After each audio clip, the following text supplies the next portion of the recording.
Hey guys, welcome back to Rossoneri TV. I'm Gio and I'm alongside Adamo here for the match preview of the Derby della Madonnina, which will be played tomorrow, of course, at 2:45 p.m. on Sunday, April 19th. It's probably one of the biggest matches in Italy. You know, it's a derby.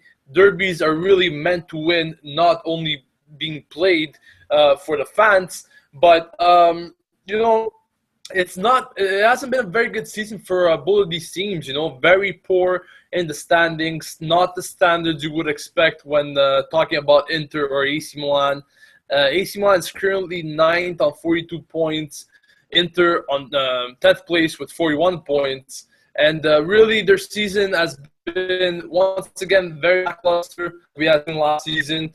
And honestly, both managements to be blamed up for their lack of success, really.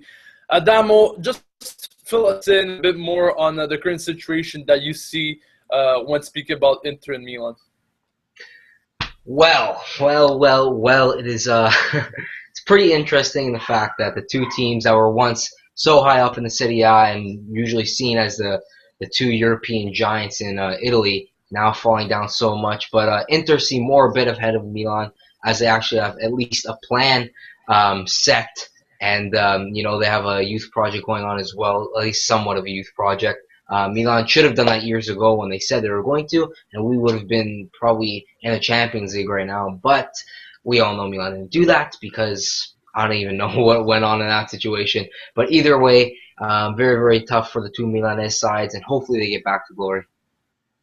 Now, of course, last time we played against them, it ended in a award first, and Obi equalized for Inter later on to the match.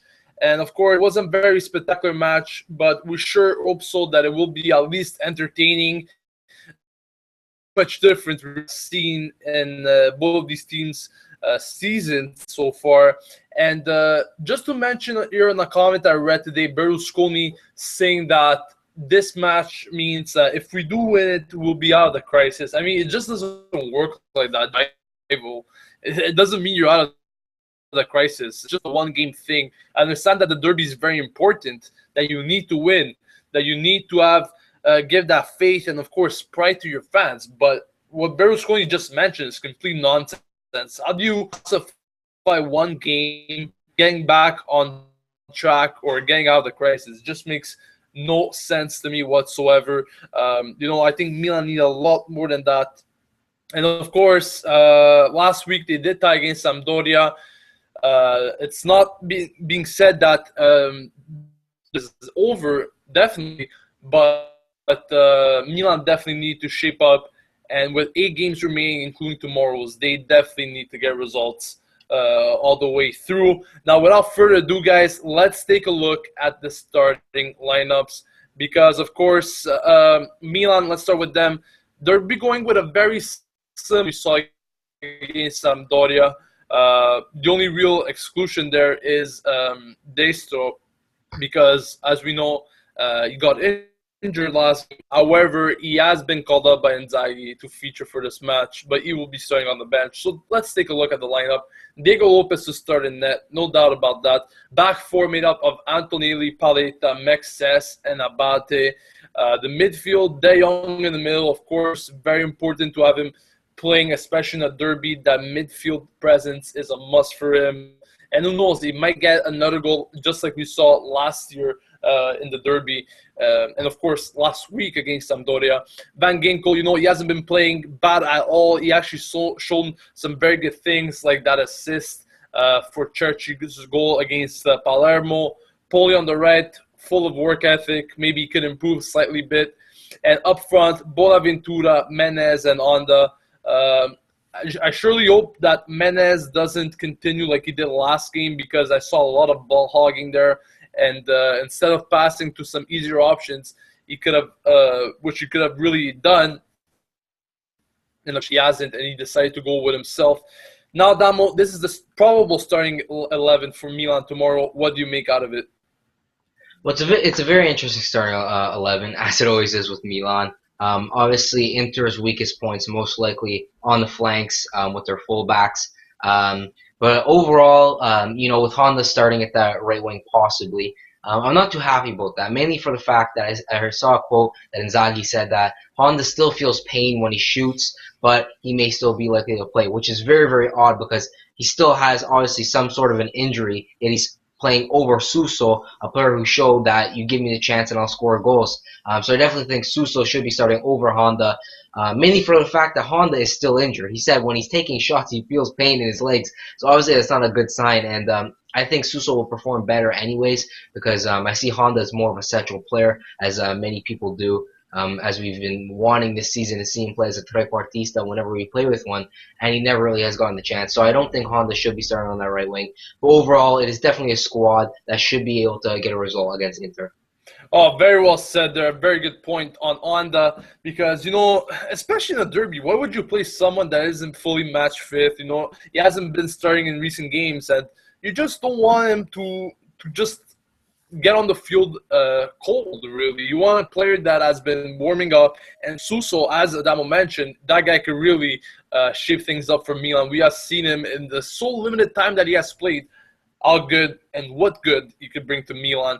So, of course, I like the lineup. I mean, it's going to be a very tight match altogether, as derbies usually are.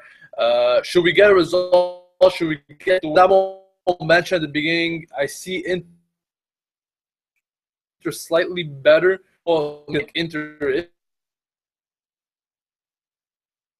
and honestly, surely hope that Milan get the result because this is one of the many few matches left, actually, but one of the many tough opponents that we will be playing in this short 8 games remaining. So hopefully Milan do get the result in this one, but as every other match, it will be very tough. Now, let's give you a bit of statistics and predictions. Overall, as I said, Inter has been very unconvincing all season, but so has Milan. Filippo Inzaghi has only obtained 1 point more than Milan's crosstown rivals, as I had mentioned, the standings. And European qualification seems very unlikely for both of these teams.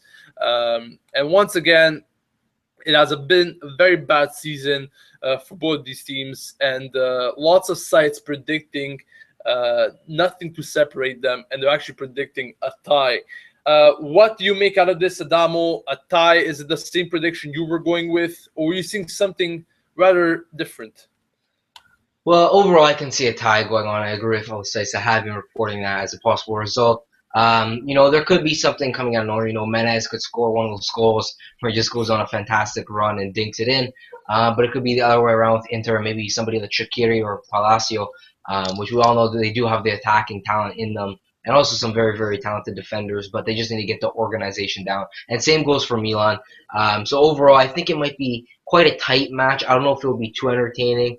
Overall, though, hopefully the atmosphere is great, as it usually is, and hopefully the fans aren't too demotivated from the performances of the both Milanese sides. Well said, well said. Well, guys, that wraps up our match preview for tomorrow's fixture between Inter and AC Milan, the Derby della Madonnina, of course. Don't forget to subscribe to Rossoneri TV as we will cover the match review tomorrow and, of course, the pre-match hangout.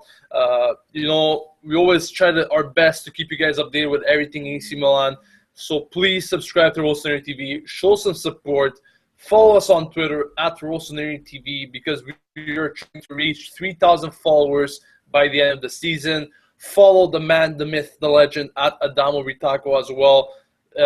He's really underfollowed and deserves way more. So please do so. Don't forget to subscribe, and we will be seeing you tomorrow for more videos. Thank you for watching. This has been Gio and Adamo signing off, and as usual, Forza Milan!